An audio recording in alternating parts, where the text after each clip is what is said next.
प्रदेश विशेषमा आज हामीसँग हुनेछन्।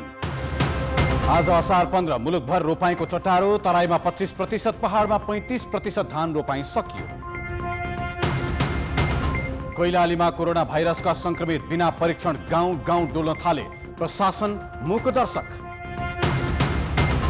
1 महिना अघि पहिरोले 9 जना गुमाएको पर्वतको ढकालबारी गाउँ त्रासमा बादल मडारिएपछि पहिरोको पिरलो।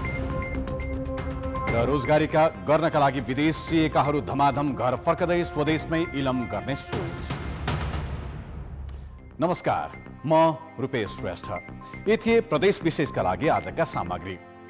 यसबाहेक आज हामीसँग हुनेछ किसानलाई यसपालि पनि मलखाद र सिँचाइको अभाव भएको सम्बन्धी सामग्री।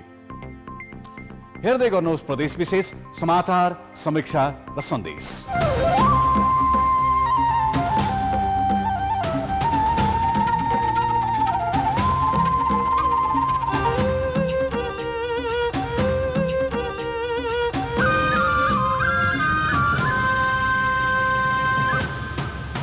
प्रदेश विशेष presented by Asian paints. Bagmati प्रदेश सभामा बजेटमाथिको छलफल आजबाट सुरु भएको छ। नेपाली कांग्रेसको अवरोधका कारण केही समय स्थगित भएको आजको बैठकमा आर्थिक मामिला तथा योजना मन्त्री कैलाश ढुङ्गेलले बजेटमा भएका कमजोरी स्वीकारेपछि सुचारू भएको हो।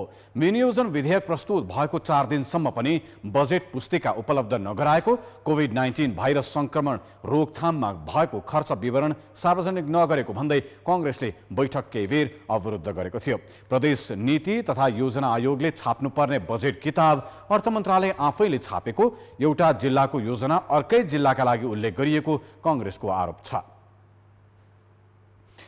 आज असार 15 अर्थात् मानव रोपेर मुरी उब्जाउने असारको मध्य दिन। आजको दिन देशभरका प्राय सबै किसान रोपाईमा व्यस्त छन्।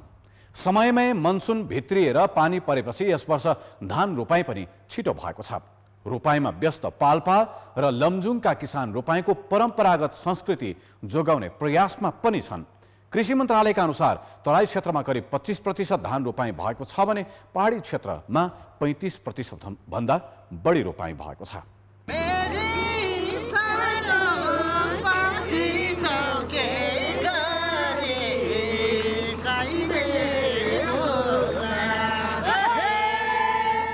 यस्तै गरी पाल्पाका फाँट बेसी र खोला खेतमा असारेर लोकगीत गाउँदै रोपाहार बाउसे हिलो छ्यापाछ्याप गर्थे। हलोजुवा हलगोरु बाउसे र रोपाहारहरूले फाँटै रमाइलो हुन्थ्यो। पछिल्लो पुस्तामा आधुनिक उपकरणको प्रयोगले यो चलन हट्दै गएको छ।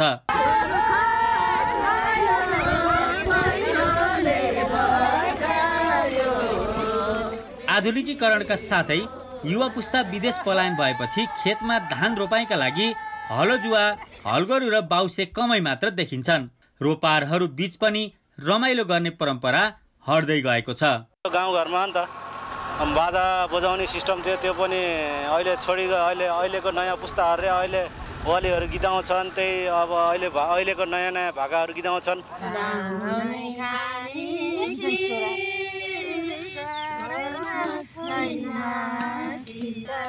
आफ्ना पालामा यस्ता गीत गाउँदै असारी रोपाई गरेको लमजुङकी इन्द्रकुमारीको सम्झना ताजै छ। बिहानै खाना खाएर मेला जाने, धान रोप्ने, हिलो खेल्ने, आफ्नो बेलाको त्यो परम्परा अनुसार चाँडो गर्नेले बिउ खेल्थे, छिटो रोप्नेले धान रोप्थे।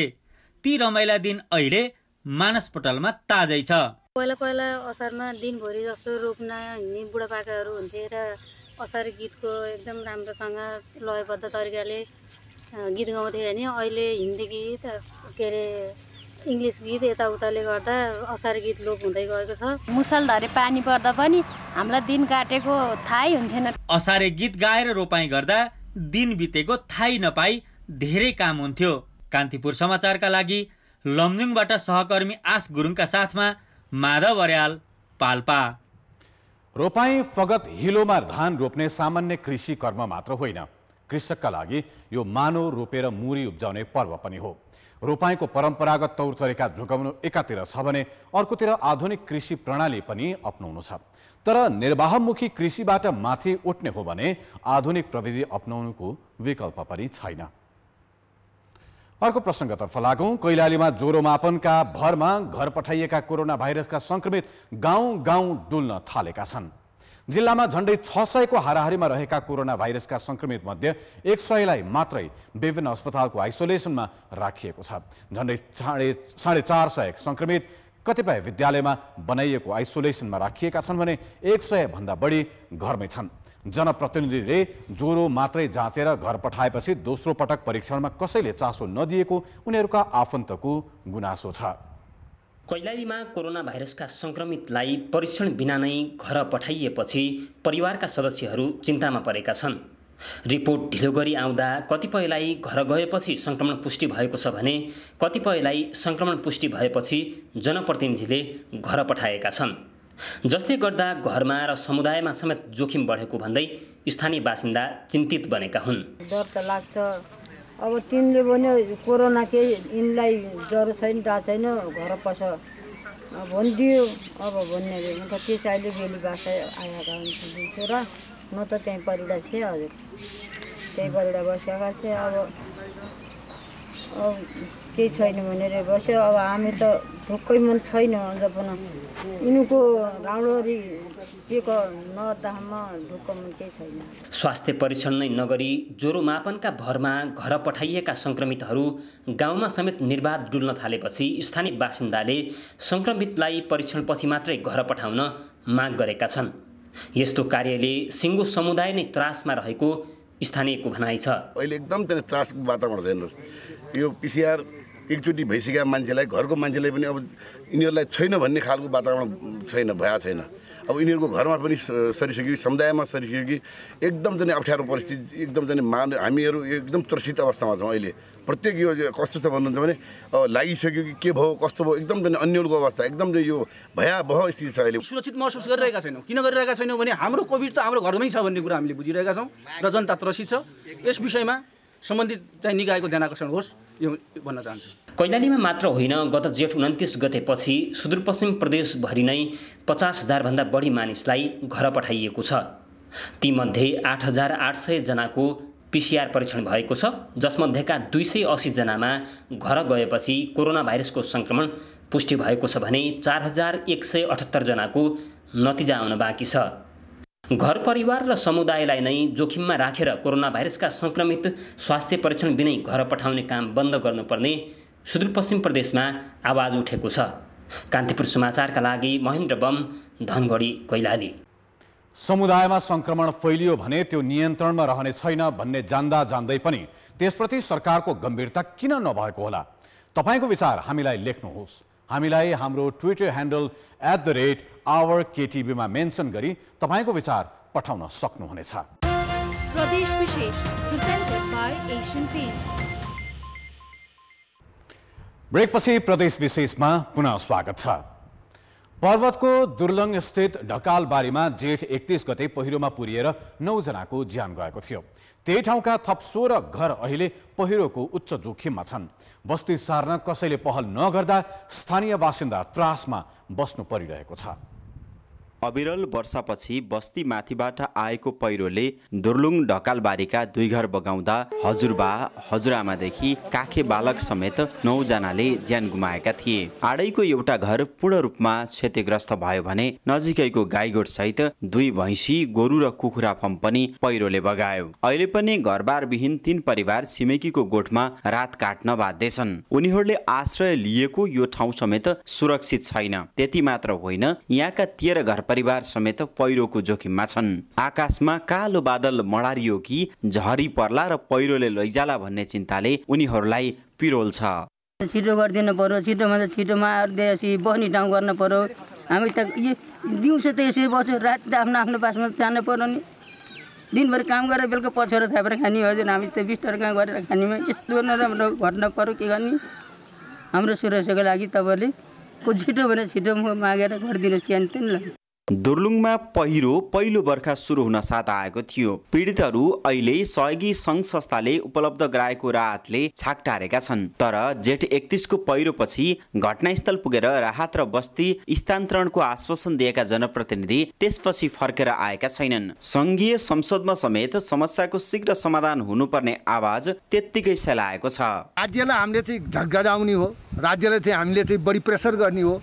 गर्दा गर्दै पनि राज्यले व्यवस्था गर्यो भने राज्यको माथि गएर कहाँ कुन किसिमको कुरा राख्नु, कुन किसिमको काम गर्ने हो त्यो गर्ने हो। हाम्रो त्यहाँभन्दा अर्को उपाय त हाम्रो त लाग्दैन। सांसद त फेरि म प्रतिपक्ष हिसाबले पनि चाहिँ मैले त मेरो कुरा राख्ने हो। त्यहाँको रिपोर्ट चाहिँ हामीले सबै अब सङ्घमा प्रदेशमा भनेको सम्बन्धित मन्त्रालय अथवा निकायहरू हामीले पठाइसक्यौँ र अहिले चाहिँ अब त्यहाँका जुन प्रभावित छन् पहिरो प्रभावित समुदाय र अब समग्र जिल्ला वासीहरू अथवा प्रशासन लगायत सबै निकायहरूको अपेक्षा के छ भने ती निकायबाट जतिसक्दो छिटो त्यहाँको चाहिँ वस्तुस्थिति बुझेर सम्बोधन भएर तिनीहरूलाई सुरक्षित स्थानमा राख्ने प्रबन्ध जतिसक्दो छिटो होस् भन्ने हामी सबैको अपेक्षा छ। बर्खेझरी बल्ल सुरु हुँदैछ, त्यसैले बाढी पहिरो र डुबानको जोखिम धेरैतिर छ। त्यसमाथि दुर्लुङका पहिरो प्रभावितहरू झन् त्रासमा छन्। त्यसैले उनीहरूलाई सुरक्षित स्थानमा सार्न र दीर्घकालीन समाधान खोज्न स्थानीय सरकारले अविलम्ब पहल गर्नु आवश्यक छ।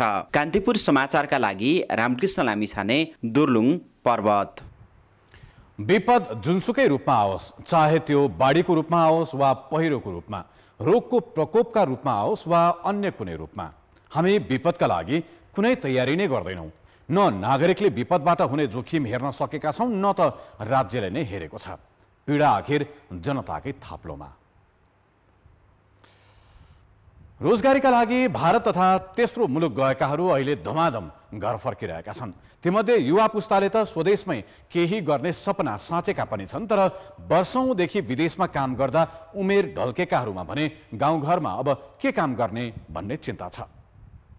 मल्लरानी गाउँपालिका भैसामारेका गोविन्द थापा अहिले 50 वर्षका भए। 17 वर्षको उमेरमै 2044 सालदेखि कामका लागि भारत जान थालेका उनी कोरोनाको महामारीसँगै बेरोजगार बनेपछि अहिले घर फर्केका छन्। 32 वर्षसम्म अर्काको देशमा बिताएर रित्तो हात फर्केका थापालाई अब उमेर ढल्केपछि गाउँमा के गर्ने होला भन्ने चिन्ता छ। उमेर हुन्छ नि इन्डियामा गएर नोकरी गर्ने, यहाँ आएर उरेर बुढो भएपछि घर आउने, घरको सबै घरको जान केटारीको पनि हेलजारी हुने गइन्छ। हामीले 2 रुपियाँमा खेती गऱ्यौँ भने हामीलाई 2 बाथी उब्जदैन। हाम्रा जग्गा जमिन यस्ता छन्। अर्घाखाँचीको भूमिका स्थान नगरपालिका ढिकुराका 68 वर्षीय चिरञ्जीवी भुषालले पनि घर परिवार पाल्नकी लागि 51 वर्षसम्म भारतमै भौतारिनु पर्यो। लाउलाउ र खाउखाउ भन्ने बेलादेखि फुर्तिलो ज्यान छँदासम्म भारतमै बिताए। अहिलेको सङ्कटमा जागिर गुमेपछि बल्ल तल घर फर्केका उनी फेरि मुगलान जान चाहन्नन्, तर यहाँ अब के गर्ने भन्ने अलमल छ।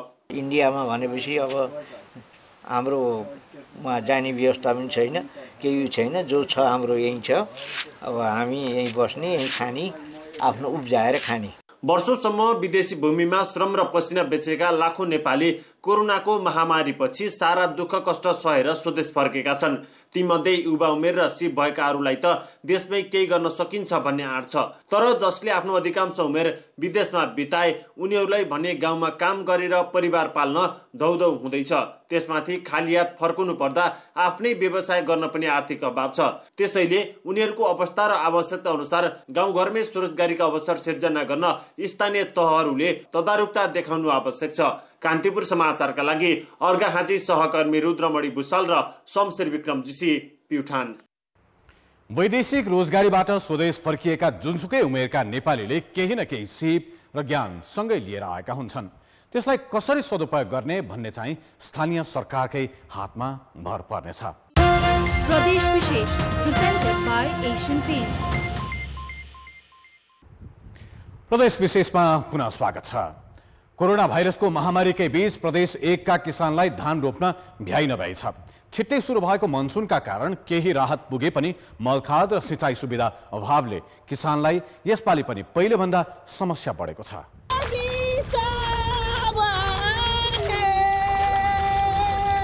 कोरोना भाइरसका कारण सामाजिक दूरी कायम गर्नु छ, तर वर्षा सुरु भइसकेकाले खेतमा नझर्नुको विकल्प पनि छैन। त्यस्तै प्रदेश 1 का किसान सके जति दूरी कायम गरेरै रोपाईँको चटारोमा छन्। अघिल्लो वर्ष असार दोस्रो सातासम्म 17.41% मात्रै रोपाईँ भएको यस प्रदेशमा अहिले 21.5% रोपाईँ सकिएको छ। भोजपुर, तेह्रथुम, धनकुटा र सोलुखम्बुमा चाहिँ 25% भन्दा धेरै 25 र 30% को बीचमा रोपाईँ भएको छ भने अब तराईको कुरा गर्दा मोरङमा 12% र सुनसरीमा 11%, झापामा अलिक कम्ती छ 2% छ। झापा अलिक ड्राई छ, इरिगेटेड एरिया धेरै छैन। मुख्य बाली धान नै रहेका यहाँका उच्च पहाडी क्षेत्रमा 15%, मध्य पहाडमा 29% छ भने खाद्यान्नको भण्डार मानिने तराईमा 19% रोपाईँ सकिएको छ। जेठको अन्तिमबाट मनसुन लागेपछि बेफुर्सदिला हुन थालेका किसानलाई नियमित जसो वर्षा हुँदा राहत मिलेको छ। अहिले हामीहरूले डेपी हुन्छ, उरिया हुन्छ, हामीले त्यो बेलामा पाउँदिन। नहरको बेलामा अहिले नहरको बेला हामीहरूको पानी पटाउने बेलामा नहर खन्छ, त माथिको पानी आएर नि हामीहरूले रोपेको छु। तर लकडाउनले बिउ नपाउँदा बेर्ना छर्न दुःख झेलेका किसानलाई अन्य समस्या भने अरू वर्षका भन्दा कम छैनन्। एकातिर रोपा र हली बाउसे पाउने मुस्किल, अर्कातिर मल अभाव। समस्या छै, नहरमा पानी नै छै, नै ट्रैक्टर भेटै छै, खादो उरिया कहै छै त कहै छै अब 1 महीना के बाद नामो लिखाबै छै त 15 दिन के बाद त 1 महीना के बाद। तखन यह सब समस्या छै। 15,000 मेट्रिक टन पोटास चाहिने यस प्रदेशमा अहिले मौजात परिमाण 291 मेट्रिक टन मात्रै छ। यस्तै 90,000 मेट्रिक टन आवश्यक पर्ने युरियाको मौजात शून्य छ भने डिएपी 44,000 मेट्रिक टन अभाव रहेको कृषि सामग्री केन्द्रले जनाएको छ। किसानहरू मल छर्ने नपाउँदा उत्पादन घट्ने पिरोलोमा छन्। डिएपी लिनलाई अब हप्ता दिन कुद्नुपर्छ, त्यस्तो खालको अवस्था छ। 1 नम्बर प्रदेशमा 3,40,829 हेक्टरमा धान खेती हुन्छ भने वार्षिक 11,98,441 मेट्रिक टन वर्षी धान उत्पादन हुन्छ। 1 नम्बर प्रदेशमा उत्पादन र उत्पादकत्व बढाउने सरकारी लक्ष्य छ। किसानलाई राहत र कृषि अनुदानका कुरा वर्षै पछिका नीति कार्यक्रम र बजेटमा समावेश भए पनि किसानका समस्या भने जस्ताको त्यस्तै छन्। कान्तिपुर समाचारका लागि क्यामेरामा समू पोखरेलका साथ सुशीला पाठक, विराटनगर, मोरङ। किसानले मल पाएनन् भन्ने कुरा अब हरेक वर्ष दोहोरिरहने कथा बनिसकेको छ। हरेक वर्ष एउटै र उस्तै समस्या दोहोरिनु भनेको कृषिका लागि सरकारले जति ठुला कुरा गरे पनि आखिर गम्भीर छैन भन्ने नै पुष्टि हुन्छ। प्रदेश विशेष आजका लागि यति नै। प्रदेश समाचारहरूका साथमा भोलि फेरि आउनेछौँ। कान्तिपुर टेलिभिजन हेर्दै गर्नुहोला। नमस्ते।